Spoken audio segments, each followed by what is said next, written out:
everybody. Welcome back. This is Miss Faye, and this is my world. Today's topic is a pedophile in the family. What do you do? A pedophile in the family. Before we get started, I'd like to say welcome. Welcome to the channel. Welcome to all the new viewers, the new subscribers, and welcome to you who have been with me from the beginning. I really appreciate you. Now, to get us started, I did pull a short video. Let's watch this video, and we have a letter. We're going to dive right into this letter and talk about this issue. A pedophile in the family. Here we go. Yeah, I had a brother that was a pedophile, but it was just a very heavy thing. It was very divisive in my family, obviously. I have a tremendous amount of empathy for my mom and dad because I know that my dad did not molest my brother. He was molested by a coach and a priest. I have the most empathy for his victims, though. All right, let's dig into this letter.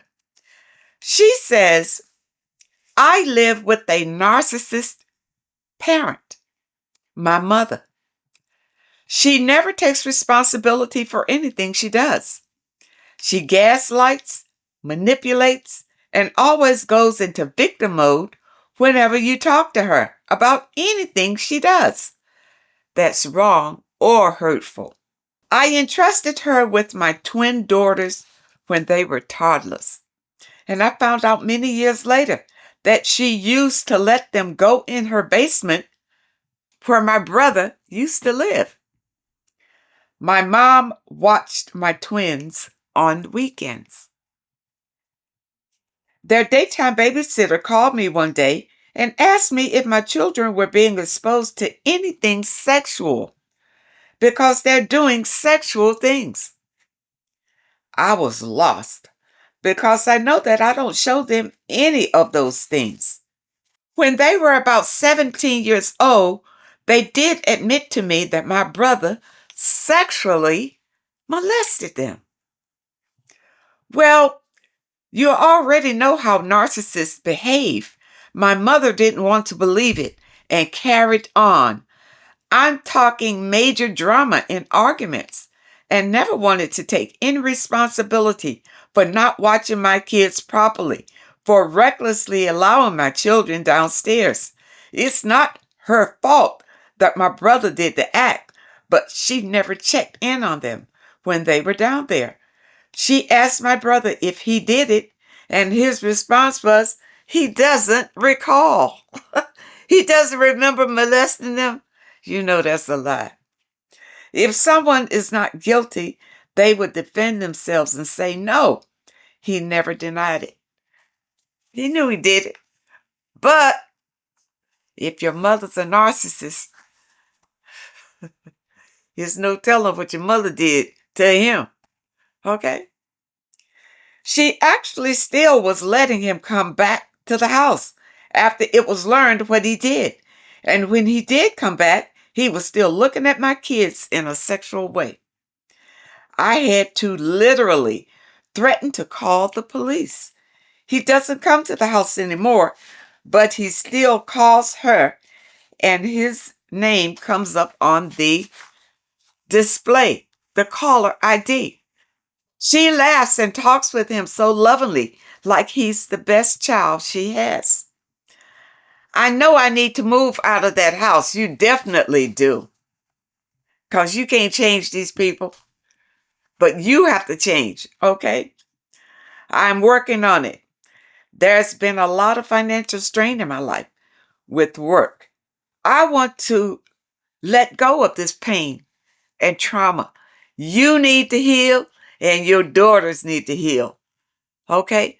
Because if they don't, that energy of being molested is still in your daughters, and no telling how it's going to manifest in their lives, that evil energy, all right?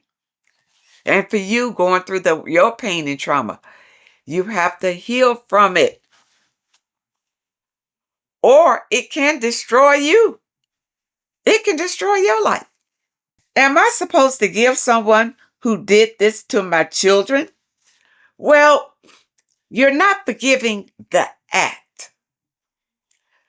But you forgive the person because the person is under demonic influence. Now, that doesn't mean you forgive them, but you don't embrace them. You don't bring them back into your life close, okay? But you must forgive the act because you can't have a happy life yourself if you're full of revenge and grudge and anger because of what somebody did to you, okay? How does one forgive? Can you advise what I can do to forgive people? Because this is one of the many hurtful things I have had a hard time letting go of. I do understand that forgiveness is more for us than for the person who wronged us. And that's true. You know, it's a lot of people in the world who grapple with forgiveness because a lot of us have suffered tremendous hurt, tremendous pain, and it's hard to forgive, even for me, for years. My life was in the toilet because I had a grudge against my own parents for years. And until I let that grudge go and forgive it, forgive everything I went through with growing up, then my life began to blossom. You forgive for yourself, not for the other person. Because many times other people, they don't even realize what they're doing or they don't care about it. So they're not going to come back and apologize, and you don't look for an apology. You don't look for that. That apology is for them, not really for you. You have to forgive yourself. Forgive yourself for having these feelings about them, about what they did. Forgive yourself for getting angry for what they did. Because people are only products of their own experiences and their own environment. Okay? If you have a person in your home or growing up in your family that turned out to be a pedophile, it's because somebody has molested them at a young age and stopped their growth. You see, the trauma really stopped their growth. So now they are interested in little kids because inside they never matured past that time when they were molested. You see? So that's why they are attracted to little kids, because inside that's where their growth stopped when they were a little kid and traumatized. That's where that pedophilia comes from. You see? People, understand, you must forgive the action. Because, you know, these are demonic spirits controlling these people. Okay? They're under that influence. And unless they heal from that pain and trauma, then that evil influence will destroy them. And that's the purpose of it. Okay? But for you, you must forgive it, because if you don't forgive it, then you're carrying that same negative energy in you to destroy your life too.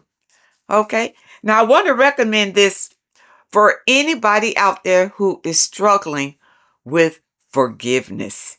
And a lot of us are. This book is great. Forgiving what you can't forget. Forgiving what you can't forget. All right, here's the name it's written, but I'm not going to even attempt. I'm not going to attempt that name. But this is a very powerful book here. And just to tell you some of the things that it talks about. How is forgiveness possible when you feel like this? How do you forgive? When you feel anger, loss, disappointment. It talks about it all in this book. Okay? Boundaries that help us stop dancing with dysfunction. This is a wonderful book. You deserve to stop suffering because of what other people have done to you. You want to get this book? Put it right by your nightside table and just read a little bit every night. It will help you with forgiveness, changing your life. This is important because if you don't forgive, that energy will fester in you and destroy you. You must forgive if you want your life to prosper. I'll put a link in the description where you can order this book and add it to your reading library, put it at your bedside, your nightside table, and just read a little bit every night. It's not a thick book, but again, it's a powerful one on forgiveness. Forgive what you can't forget. Get this book and you will be very happy that you did. Forgiveness is very important when you're dealing with incest, pedophilia in your family. You know, a lot of us have a touch of that in our family. Even I have some of it in my family. And what do? You still love them. They're still part of your family. But you don't put yourself in situations where you could be abused by them. Okay?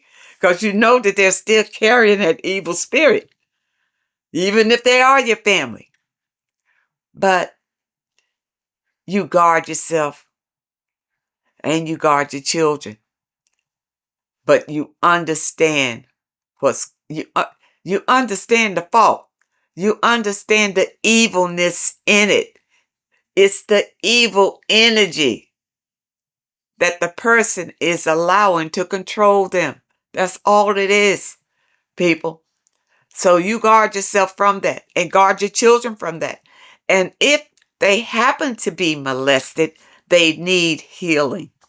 They need spiritual healing when it happens.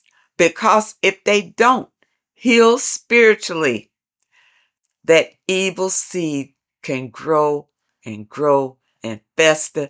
And before you know it, then they are committing the same sins that were committed on them. Okay? I hope that you understand the message today. And I really hope that it helps someone. Now, those of you who may have a question that you'd like for me to answer, my email address is in the description. And if you're looking for today's affirmation, also in the description. And don't forget these caps. They are available in my online store. And the link is also in the description. I want to thank you so much for supporting this channel. Thank you for your comments and your letters. And a very special thank you to those that leave a donation. I really appreciate all of you. I wish you all the very best. And I really hope to see you next time.